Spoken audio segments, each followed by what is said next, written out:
Très chers membres de la communauté congolaise de partout dans le monde, bonjour. Nous venons une fois de plus chez vous aujourd'hui, samedi le 25 avril 2020. Nous venons avec une autre façon de vous dire bonjour parce qu'on nous a dit que, Africains que nous sommes, nous devons vous dire Watandaleni, Africains que nous sommes, nous devons vous dire Miazimich, nous devons vous dire Kubachayake, nous devons vous dire Mbote Nabino, nous devons vous dire Moyo, nous devons vous dire Betoabu, nous devons vous dire Amjambo. Nous aujourd'hui nous venons pour vous dire Kolele, nous vous disons encore Nawampa, Chik. Nous vous disons Mbote Nabiso, Nyoso Otozola dans la minute Oyo, nous vous disons Wa Isieni, nous vous disons encore Yakwingilanga Obe. Une autre façon de vous dire bonjour ce matin. Retrouvez-vous dans ce que je dis. Dites-moi de quoi je parlais. Ça me fera plaisir avec vos commentaires. Une autre façon de vous dire bonjour en africain aujourd'hui. Une autre façon de clôturer la semaine. Une autre façon de vous dire merci. Vous qui avez toujours été là pour nous. Papa Alain Goutouka, merci d'être en ligne. Papa Pasteur Billy, merci d'être en ligne. Merci à vous qui êtes en ligne en ce moment, connectés. Parce que comme nous vous le disons toujours, nous ne venons pas avec des nouvelles. Parce que vous connaissez déjà ce que nous allons dire. Ce sont des choses qui sont sur le plateau. Ce sont des choses qui sont déjà servies. Et nous venons juste pour accompagner ce qui vous est déjà servi. Nous allons aujourd'hui interpréter ce qui a été dit en anglais. Nous allons aujourd'hui expliquer ce que vous avez lu. Nous allons aujourd'hui traduire ce que vous n'avez pas pu bien comprendre. Nous allons aujourd'hui partager le peu de choses que nous connaissons et ce que, bien sûr, vous nous avez envoyé. Nous allons dire ce matin, bonjour à vous, Monsieur César Akumbu. Bonjour à vous, Maman Mami Sangwa. Vous nous suivez depuis Pennsylvania. Nous sommes aux États-Unis. À vous, Congo Discover. Merci beaucoup pour l'offre que vous nous avez faite. Laisse que Dieu vous bénisse. À vous, Maître Daddy Mbaya, vous êtes à New York, nous sommes à Buffalo. Merci pour votre fidélité. Alors, nous allons commencer par dire de quoi nous allons parler aujourd'hui. Vous savez que c'est le week-end. Le week-end, nous devons nous donner le temps de nous relaxer. Nous parlerons de JB, qui est le gouverneur d'Illinois. Qu'est-ce qu'il a dit hier? C'est vrai qu'il n'a pas été très long hier, mais nous allons essayer de vous expliquer ce qu'il a dit. Nous parlerons de Monsieur Trump, qui est le président des États-Unis. Qu'est-ce qu'il a aussi dit hier pendant son point de presse? Nous parlerons du pays. Vous savez que les États-Unis a atteint la marge de plus au moins 50 000 personnes qui nous ont quittés à cause du Covid. Il y a les gens qui meurent, le pays qui veut réouvrir. Qu'est-ce qui serait bien à faire? Nous allons parler de ça. Nous parlerons de deux personnes d'Illinois qui ont suivi ce que le président Donald Trump a dit et ils ont pris une décision qui n'était pas bonne. Nous allons parler de la CTA. CTA, c'est une compagnie de transport de Chicago qui a payé 3 millions de dollars à une personne. Pourquoi ils ont payé? Nous vous parlerons de ça. Et puis nous allons finir par parler des collèges community. Donc c'est un collège qui est à Danville qui s'appelle DACC.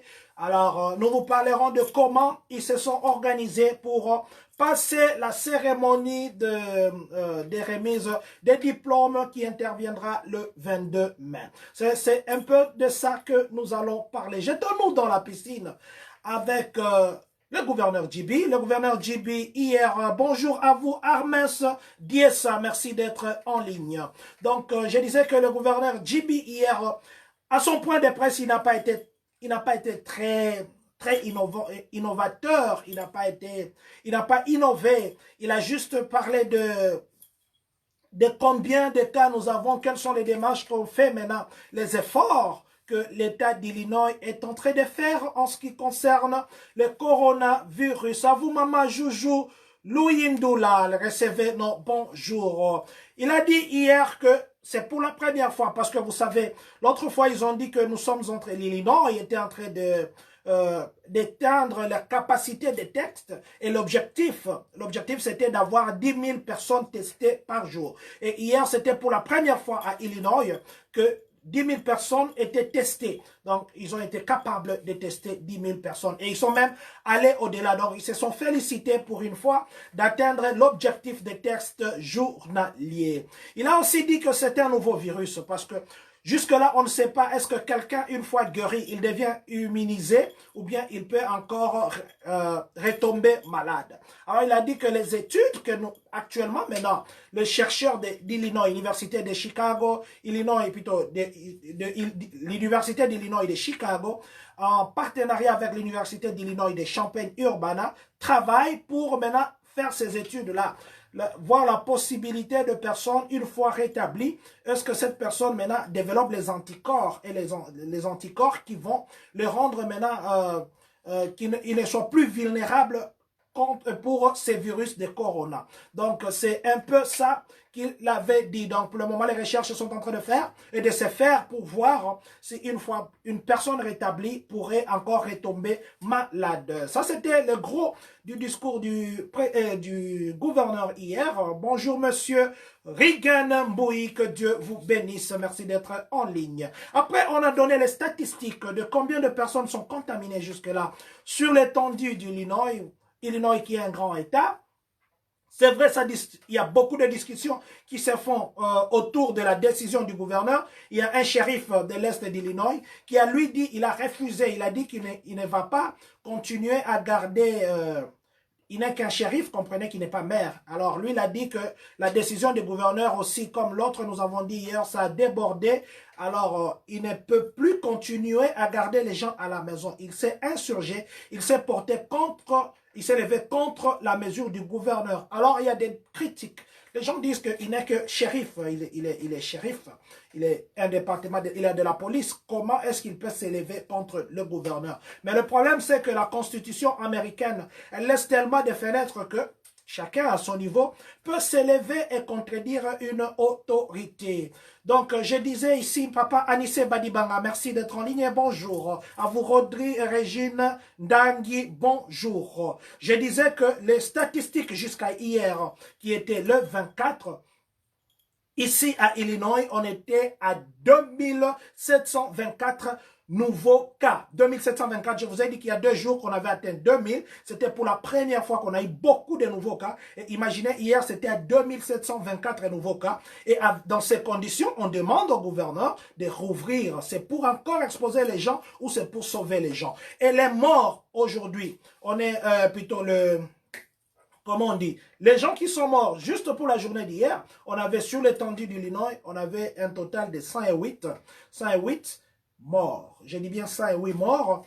Et les cas, le total des cas sur toute l'étendue du Illinois jusqu'à hier, on était à 39 658 personnes. 39 658 cas. Et puis le total de morts sur l'étendue de l'Illinois, on est à 1795 cas.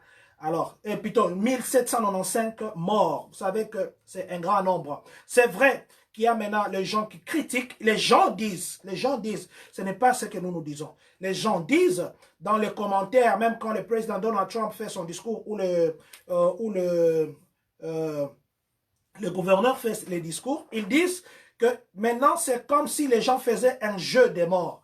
Même si quelqu'un mourait d'une autre maladie, on associe ça, on le met aux statistiques de coronavirus juste pour justifier les shutdowns, donc pour justifier l'ordre de rester à la maison. Ça, c'est ce que les autres disent. Il y a même des gens qui sont dans la santé qui disent ça. Bon, nous ne pouvons pas entrer sur cette piste parce que ce n'est pas vérifiable. Mais ce qui est vrai, nous connaissons que les statistiques qu'on nous donne, c'est ça, ce qui est vrai pour nous. Donc, dire qu'ils prennent même des gens qui ne sont pas morts du coronavirus pour associer au nombre de morts journaliers, juste pour faire peur aux gens et puis pour appuyer leurs décisions. De ce côté, nous ne savons pas. Seuls ceux qui disent ça savent de quoi ils parlent. Nous ne faisons que vous dire ce qui s'est dit dans le couloir. Parlons maintenant du président Donald Trump. Vous savez qu'avant-hier, il était à la une, il a fait des tollés, il a prononcé des trucs, il a dit des choses qui ont laissé tout le monde abahi. Alors, hier, qu'est-ce qu'il a dit? Il a commencé par donner les statistiques des baisses de la courbe, parce que la courbe n'évolue plus tellement. Il a dit qu'il était très content parce qu'il a parlé avec le gouverneur de Louisiana, il a parlé avec les dirigeants de Louisiana, il a parlé avec les dirigeants de New York, et que, pour le moment, les bonnes nouvelles viennent de ces côtés parce que les taux les taux de contaminés, de nouveaux cas, il n'y en a plus tellement, ça commence à baisser. Alors, il était très content, il a même dit que nous faisons un bon travail, l'équipe médicale fait un très bon travail et que nous avons même beaucoup de ventilateurs, plutôt les ventilateurs, les respirateurs, on en a produit tellement beaucoup qu'ils vont même donner à des pays. Il y a des pays tels que l'Italie, il a dit qu'ils vont envoyer en Italie, ils vont envoyer en France, ils vont envoyer en Honduras, ils vont envoyer au Mexique, il a dit même en Allemagne s'ils en ont besoin. Les États-Unis seront en mesure d'envoyer parce que les ventilateurs, plutôt les respirateurs sont faits en quantité industrielle et que nous en avons beaucoup et même pour le moment nous sommes au-delà de notre réserve. Alors il a dit que tout le monde regarde les États-Unis étant un grand pays, tout le monde avait les yeux braqués sur les États-Unis, sur comment les États-Unis se comporteraient pendant cette période, mais il a félicité son équipe pour la rapidité dans l'accomplissement du maintien de ces pour contenir ces virus. Maintenant, alors que les pays actuellement, il y a 50 000, on a dépassé la barre de 50 000 morts, bien que le président, dans ses premières projections, c'était les 2 semaines passées, on devait atteindre entre 100 000 et 200 000. Et vous savez, au monde aujourd'hui, je crois qu'on est à 190 000, autour de 190 000. Au travers le monde. Et aux États-Unis, on est à 50 000. Rien que pour les États-Unis, nous sommes à 50 000. Merci beaucoup et bonjour. Monsieur Percy, dites bonjour à Maman Cathy. Merci, je ne manquerai pas. Merci mon frère. Nous disons aussi bonjour à votre petit frère Merveille. Là, on n'oublie pas. On dit bonjour à votre petit frère. Alors, je disais que les États-Unis, comme vous le savez, ils ont maintenant plus de 50 000 personnes, plus de 50 000 cas.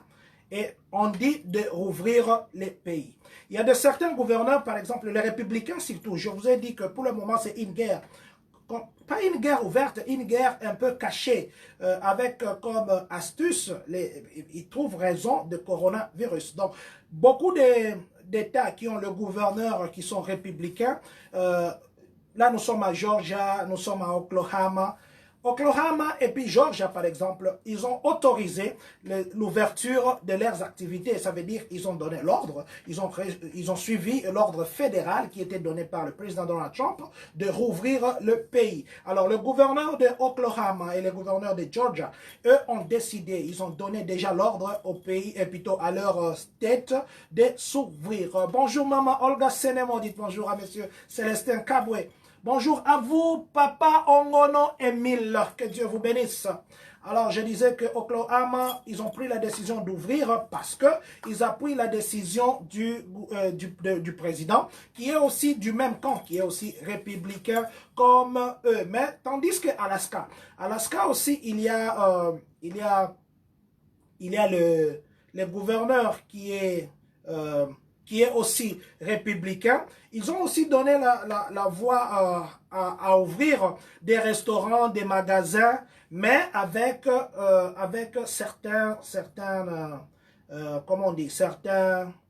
certaines restrictions, certaines mesures. Bon, les deux là, Oklahoma et puis Georgia, ils n'ont pas donné l'ordre de tout ouvrir, mais ils ont donné l'ordre d'ouvrir une partie. Mais celui de Alaska, lui, il est parti, il a dit les restaurants pouvaient réouvrir, le magasin, et puis les entreprises qui ne sont pas essentielles, il a donné l'ordre aussi d'ouvrir, avec certaines limites bien sûr, parce que vous ouvrez, ce n'est pas que vous ouvrez, vous continuez comme ça. Mais à Alaska, maintenant, vous savez, Alaska aussi c'est un État, mais il y a les gens dans cet État qui ont refusé. Il y a des maires qui n'ont pas voulu suivre la décision de leur gouverneur. Ils ont dit que non, eux vont continuer avec la même mesure.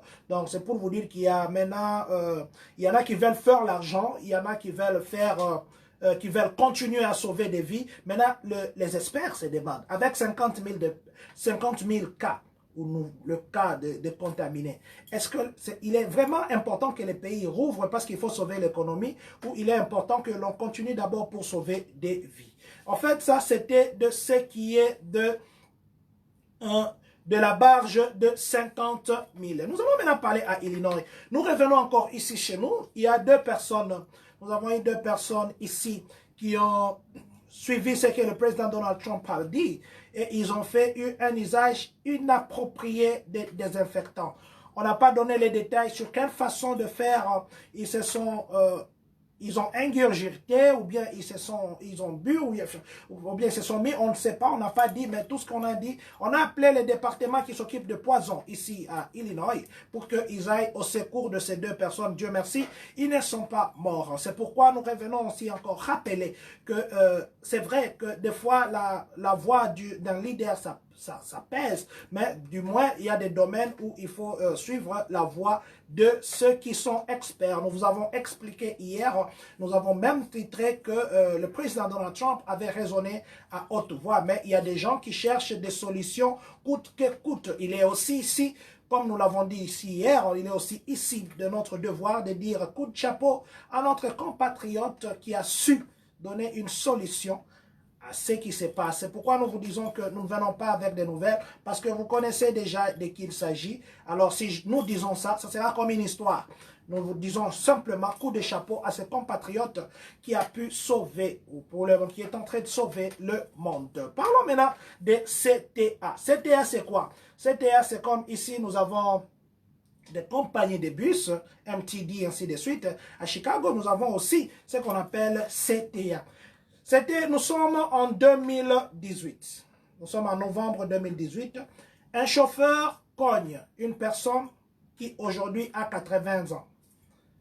La personne tombe et on l'amène à l'hôpital. On était obligé de l'amputer la jambe. On ampute la jambe à la personne. Les avocats maintenant, c'était la journée. Les avocats vont porter plainte. La personne va porter plainte. La personne s'appelle Barrett. Barrett va porter plainte contre la société CTA. Et maintenant, c'était en 2018 qu'on avait porté plainte, mais le verdict vient de tomber. Cette société doit payer à cette personne-là 3 millions de dollars. Nous disons bien 3 millions de dollars. Pourquoi 3 millions de dollars? Parce que simplement, la personne a la jambe, on l'a coupée. Et la personne ne marchait pas sur, vous voyez la route, il y a la voie de piéton. Il n'était pas sur le piéton. Mais les avocats ont justifié que c'était la journée et que le bus, en contournant, parce que le bus contournait, en contournant, les chauffeurs devaient normalement voir Barout et au lieu de les cogner. Alors, ce qui a fait à ce que la décision prise par les juges aujourd'hui, c'était que l'entreprise, la société qui s'occupe des transports doit payer 3 millions de dollars à cette personne parce que les chauffeurs devaient être prudents. Donc, je dis, nous avons informé ça juste pour vous dire à vous, nos frères, que quand nous conduisons, soyons très prudents parce que nous n'avons pas les 3 millions à payer. C'est vrai que c'est une société, mais nous vous disons seulement d'être prudents. Il y a de ces gens qui peut-être, ça sera de leur faute aujourd'hui. C'était la faute des Barrett qui devait passer, mais les avocats ont trouvé une raison pour le condamner. Laissez-moi ici dire bonjour à vous qui êtes en ligne une fois de plus. À vous, Papa Ave, Lokosa, Coach. Nous vous disons bonjour, Papa Hippo. Votre femme, Papa Papi, Enongo. Voilà, Papa Papi Enongo. Nous vous disons bonjour et merci à vous. Claudine Louvouvoumon. À vous, Maman Ligi Longeli, Maman Lola. Tondele Milandou, bonjour. Nous allons finir par une nouvelle de l'université. Là, nous sommes à Danville. À Danville, il y a un collège qui s'appelle DACC.